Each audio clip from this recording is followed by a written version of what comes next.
Well number 6 should be well number 10, as in 10 out of 10.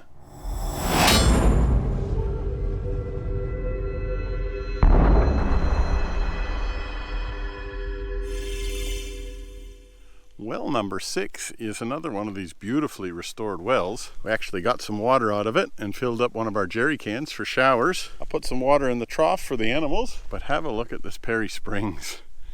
Beautiful, massive gum trees in here, and they've done a brilliant job of restoring it. If you're going to pull up camp somewhere, this is not a bad spot at all. I like it a lot. There's no firewood. It's been picked clean, so you'll have to bring your own in. But my goodness, take a look at some of these trees. Look at Jill in comparison to that tree. That is unbelievable. That's a monster. I'm certain that would have been standing there when Canning was here. And there's how it looks a little bit deeper into the camping area. As I said, I'm not big at camping at the wells because everybody else does. But if I was going to camp at a well, out of all of the ones we've been to, this would be first choice. Well number 6, you rock. And a fully restored well that actually has a windlass. So if you've got yourself a horse or an ox, you can get water out that way. If you don't, you can use the old-fashioned crank method, which is exactly what we did. Well number 6 should be well number 10, as in 10 out of 10. All right, we are moving on from Pierre Springs, or well number 6. But this is a cracker. This is my favorite well so far. So picturesque. It is, isn't it? And it's got beautiful, clean, fresh water as well. There is Mount Davis in front of us, and the Engle Bong Hills. Jane, look at the greenery everywhere. I think we're pretty blessed to be able to see this the way it is. Not often you come, 2 months after a cyclone?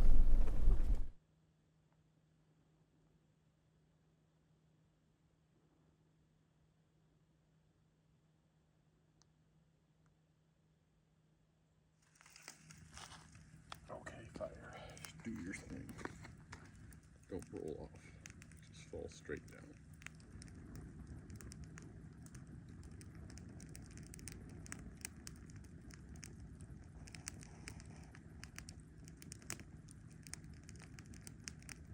Okay, Jill and I are going to go for a short walk up these Engle Bong ranges, and it's not very far. It would take probably a kilometer, maybe 2. You wouldn't bat an eyelid climbing those in any urban area. You just start to walk. But out here, we're in the middle of friggin' nowhere. So if something goes wrong, if either of us injure ourselves up there, it could be in a pretty serious strife. So that being the case, we're gonna take a small little backpack. We're going to take our sat phone up with us. We're going to take a UHF up with us so we could contact somebody on the track should somebody be going past. We're going to take a tiny little first aid kit. We're going to take our personal locator beacon, and we're going to take a snake bite kit. So that might seem like a whole lot of shit for only a kilometer or 2 walk, but you can't take any chances out here. We're just out here alone. We drove all day yesterday, didn't see a soul. So let's go for our walk, hon. Sounds great. Gotta try and get 100 meters before the flies are awake. Still cool in the morning, and we find by like 8:30 you want to be just about done packing up camp, because with the sun come the flies. Got everything? Okay, good to go. All right. So I took the drone up yesterday, and I could see right here in this little pass, we could walk up there, and there were some animal tracks that allowed us to get up on top of these hills. And that guy right there, there's a can on top of that, and that's where we're headed. Ready to bush bash, hun? Sure am. Okay. Flies are coming too. Yep. Come on with us, flies. We're going on a little journey.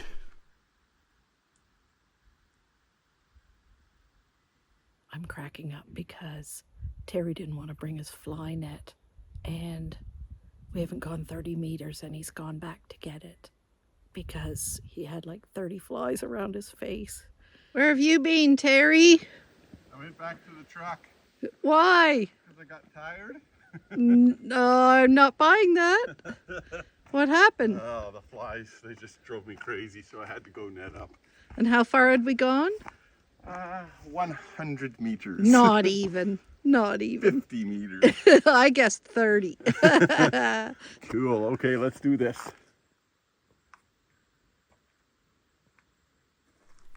This is kind of cool. We're in the shadows of the Engle Bong Ranges. Now, look at this.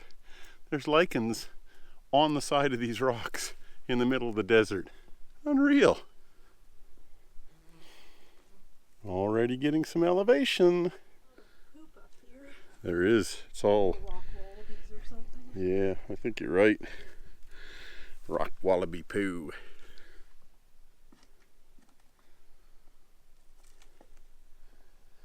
Definitely no defined trail up here, but we're kind of picking our way along, I guess, where the animals would go. It's into the sun, and with my fly net on, it's hard to see. It is definitely hard to see into the sun. But I think we're on the top where it opens up now, hun. Okay, that'd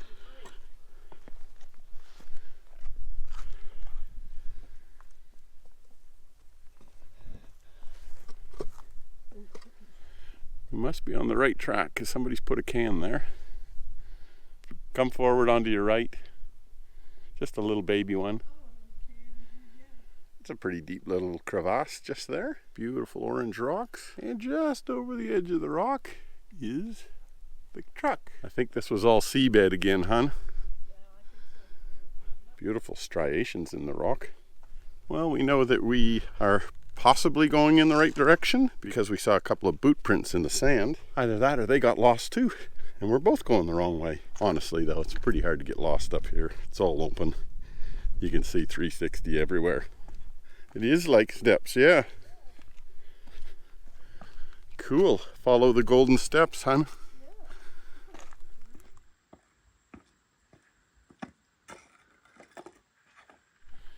Looks like a giant amphitheater or a playpen right here.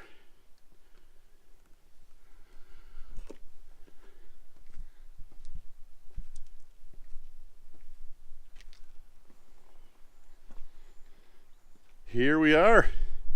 Made it to the top of the Engle ranges. Yes! Awesome. There's the CSR down in front of us. Round about there. And you can see our truck right down there. Took about 25 minutes to get up here, I'd say.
Well, hun, we have had 50% mission success. We've made it up. What do you reckon we tackle the down? Sounds awesome. Let's do it. Okay.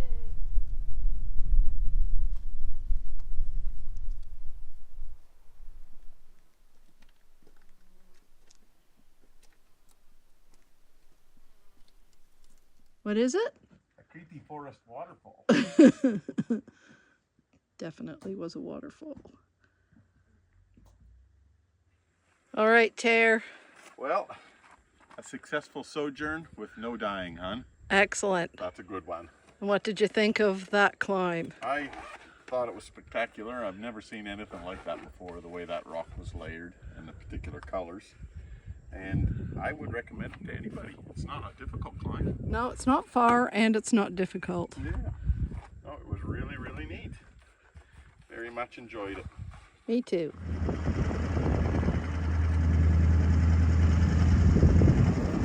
Good morning, campers. We're back on the road after our climb at the Engle Hills. And this is our very, very first sand dune that we're crossing. We've seen lots, but we haven't actually gone over one. And here we go. Yay! Whee! I liked it. Bring on more sand dunes taller. At the moment, we're about 9.5 kilometers west of well number 7. We know there's a party of 2 behind us. We spotted them when we were up on the top of the Engle Hills. At that point in time, they were still west of well 6.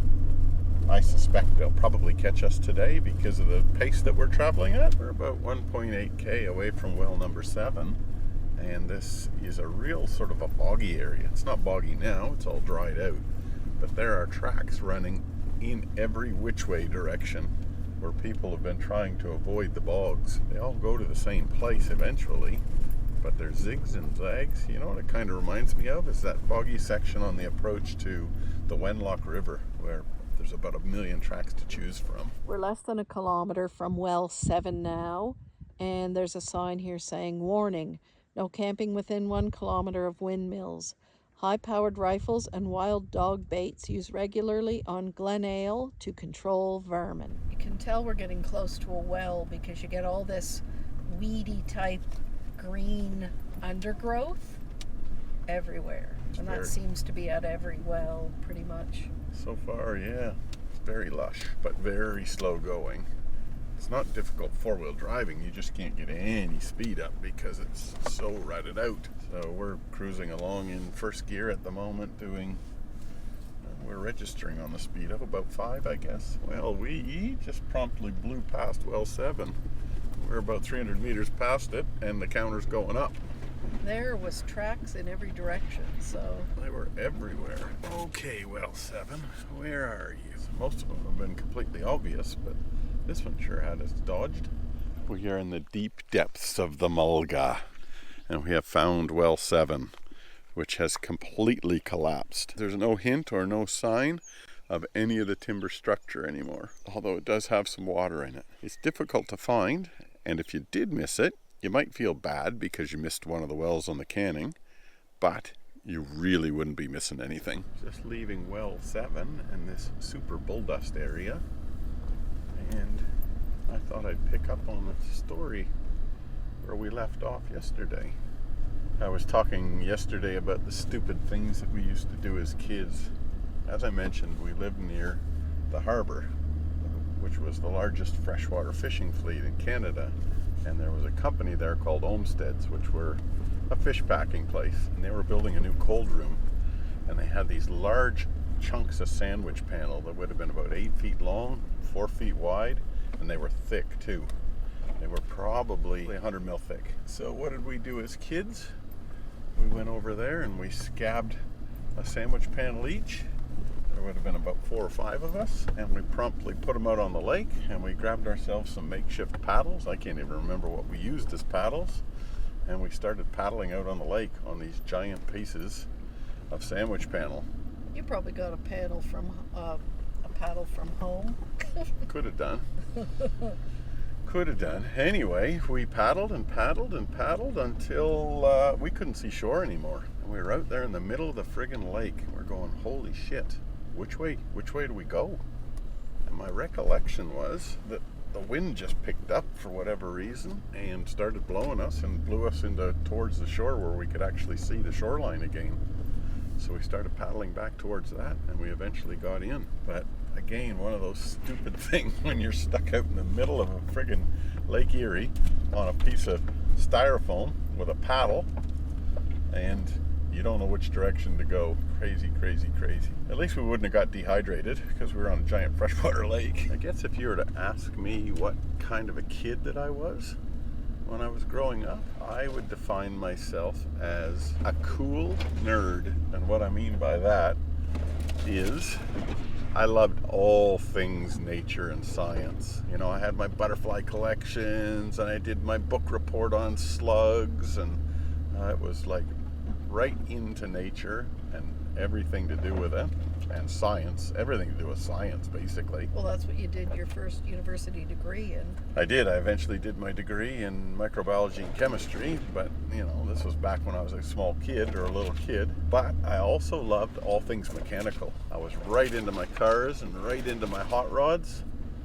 I used to subscribe and buy the hot rod magazines when they came out every week, and dirt bikes, all the sort of things mechanical. Absolutely loved it. In fact, when I went to school, it's funny, you had two streams in high school. You had the individuals who went to university, like the academic stream.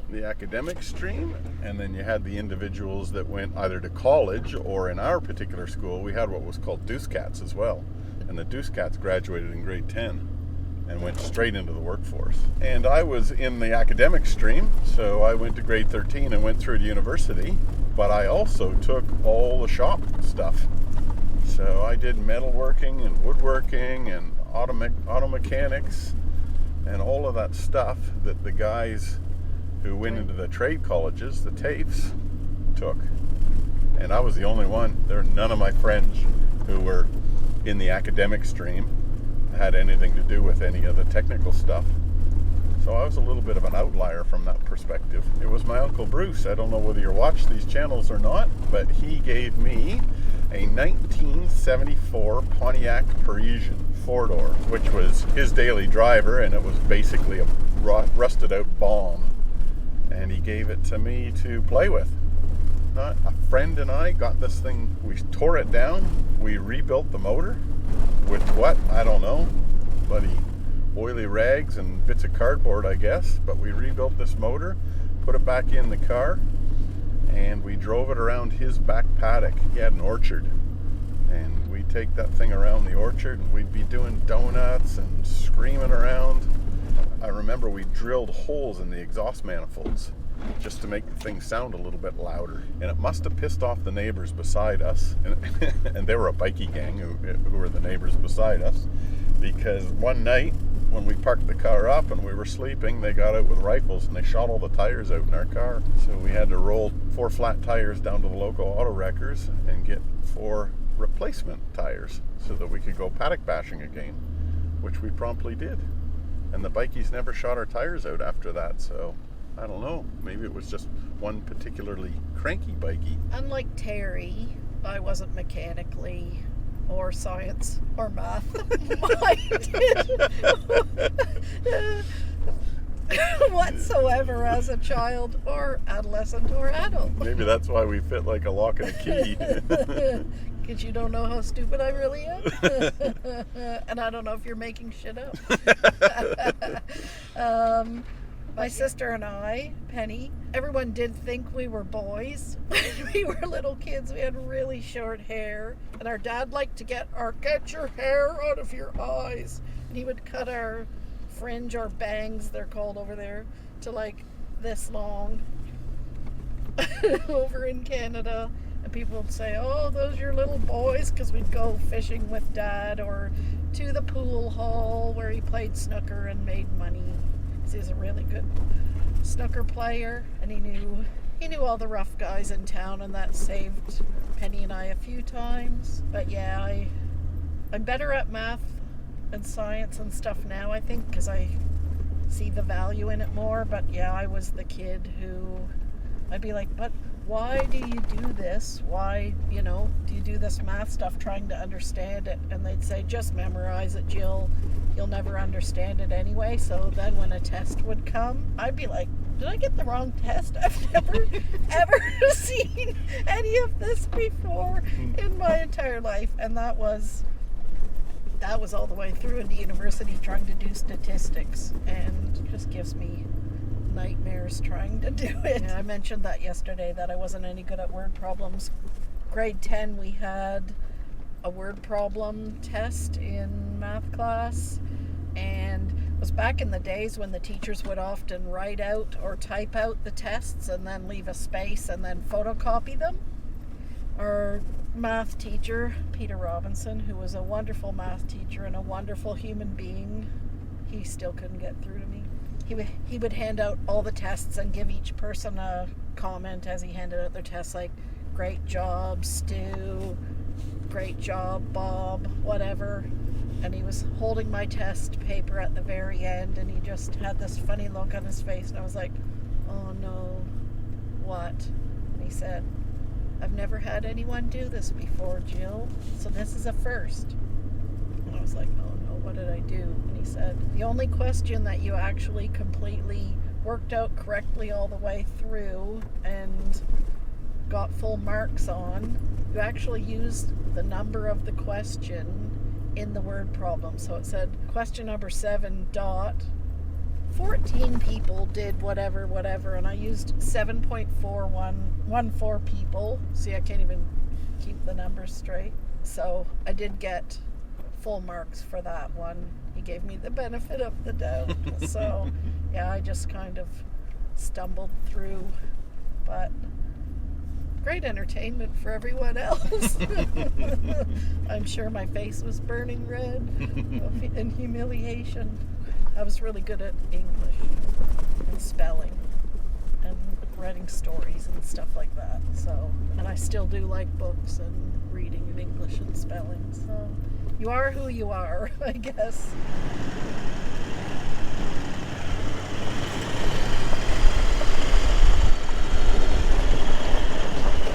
So much bull dust.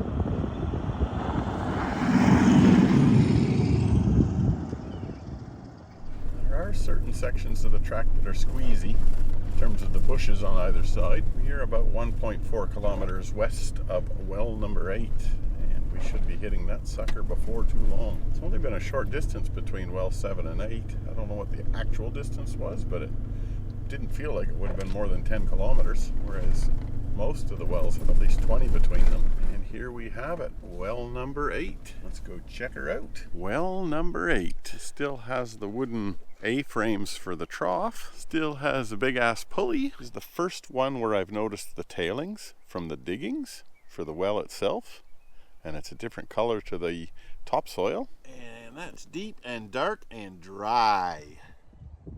Beautiful little purple flowers. Here's what they look like up close, blowing in the wind. The birds are singing and the flowers are blowing in the wind. It's glorious. We are about 10 kilometers west of well number 9, going through this little forest of what appears to be olives.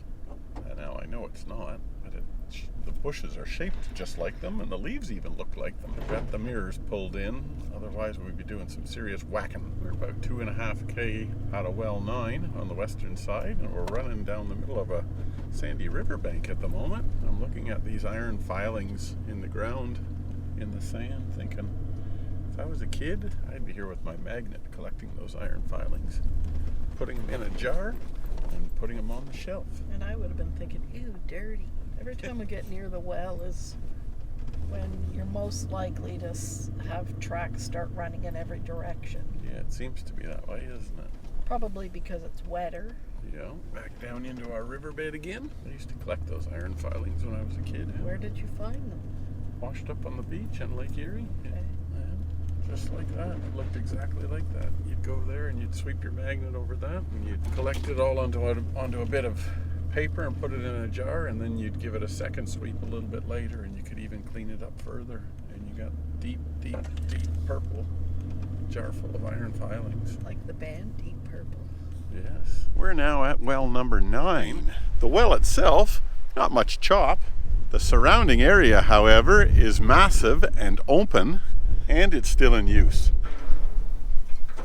I did not know that any of the original Canning wells were still in use. That shows how they watered the cattle. You had the bucket, which was a 39-liter bucket, and that could be pulled out with this hand windlass. But then you had a big ass 200-liter bucket that went up and was pulled by animals, probably by the stock themselves. And that's how you could water a whole shit ton of animals. You didn't have to do it 39 liters in a go. This is John Forrest's hut. Back in 1874, he got into a little bit of an armed altercation with some Martu men who were here. And he holed up here for a couple of days and built this stone hut as a means of protection. The Martu never did show back up, but far out. He was ready for them if they were going to, I guess. They reckon the Martu were probably here doing some ceremonial stuff and he's interrupted them. And they got a little bit angry over that, as you could well imagine. I did read on this little interpretive thing that the Canning stock route was finished in 1910, and in 1911 some desert people actually killed a droving party at well 37. What that meant was the Canning stock route wasn't really used for the next 20 years because people were too shit scared to come out here. That's when Snell came out in 1929, refurbished a lot of the wells, and got the droving industry back on its feet. They said that the last party to use the Canning stock route as a stock route was 1959. Harry's out picking up something off the track. Oh, cheesel pack. Cheesels. Yeah. Well, number 10. And there sure doesn't seem a whole lot left of this one. Yeah, she has collapsed for the most part. There is water in there. I heard it go kerplunk. How the hell did they know to dig here? There is nothing to indicate that there is any water around here. Have a look at the surrounding countryside. We're just east of well 10 and we're looking for a campsite now. We have McConkey Hill in front of us, which looks opportune if we can find a spot. Boy, you wouldn't want a campfire in this stuff. Holy moly. No.